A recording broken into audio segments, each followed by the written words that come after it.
തെരുവു മക്കളില്ലാത്ത ഇന്ത്യ എന്ന സ്വപ്ന ലക്ഷ്യത്തിനായി ജനസേവാ ശിശുഭവൻ രാജസ്ഥാനിൽ ആരംഭിച്ച ജനസേവ ഉഡാൻ അക്കാദമിയിലെ ഈ വർഷത്തെ ക്രിസ്മസ് പുതുവത്സരാഘോഷങ്ങൾ ഗംഭീരമായി നടന്നുകൊണ്ടിരിക്കുകയാണ്. അതിശൈത്യം കുട്ടികളുടെ വിദ്യാഭ്യാസത്തെ ബാധിക്കാതിരിക്കുവാനും ജനസേവ സന്മനസ്സുള്ള വ്യക്തികളുടെ സഹായ സഹകരണത്തോടുകൂടി അവർക്ക് കമ്പിളിയുടുപ്പും പുതപ്പും നൽകുകയുണ്ടായി. അതിനാൽ അതിശൈത്യത്തെ മറികടന്ന് കുട്ടികൾ അക്കാദമിയിൽ എത്തുന്നുണ്ട്. അക്കാദമിയുടെ പ്രവർത്തനങ്ങൾ 1.5 വർഷം പിന്നിടുമ്പോൾ കുട്ടികളുടെ ജീവിത നിലവാരവും വളരെ അത്ഭുതകരമായ രീതിയിൽ മാറിയിരിക്കുന്നു. കുട്ടികളിലെ പഠിക്കാനുള്ള താല്പര്യം ദിനംപ്രതി വർദ്ധിച്ചു വരികയാണ്. 8ഉം 10ഉം മക്കളുള്ള കുടുംബങ്ങളിലെ മൂത്ത കുട്ടികളുടെ കാര്യം വളരെ ദയനീയമാണ്. അവർക്ക് താഴെയുള്ള കുട്ടികളുടെ സംരക്ഷണ ബാധ്യതയുള്ളതിനാൽ കുടിലിന് പുറത്തേക്ക് പോകുവാൻ സാധിക്കില്ല.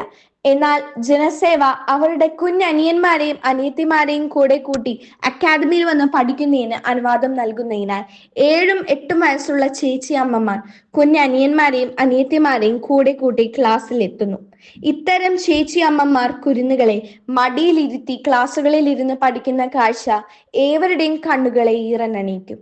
അങ്ങനെ അതീവ താല്പര്യത്തോടു കൂടി വന്ന് പഠിക്കുന്ന കുട്ടികൾ അതിവേഗം അക്ഷരങ്ങൾ പഠിക്കുകയും വടിവൊത്ത അക്ഷരങ്ങൾ എഴുതുകയും ചെയ്യുന്നത് അധ്യാപകരെ അതിശയിപ്പിക്കുന്നുണ്ട്.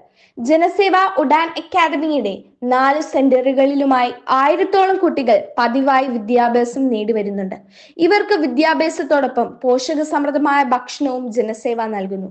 ചേരി പ്രദേശത്തെ കുട്ടികളായതിനാൽ അവർക്ക് പൊതുസ്ഥലങ്ങളിൽ നേരത്തെ പ്രവേശനമില്ലായിരുന്നു. എന്നാൽ ഇപ്പോൾ 2 മാസത്തിലൊരിക്കൽ ജനസേവ അവരെ സിനിമാ തിയേറ്ററുകൾ, മാളുകൾ, പാർക്കുകൾ തുടങ്ങിയ പൊതുസ്ഥലങ്ങളിൽ കൊണ്ടുപോകാറുമുണ്ട്.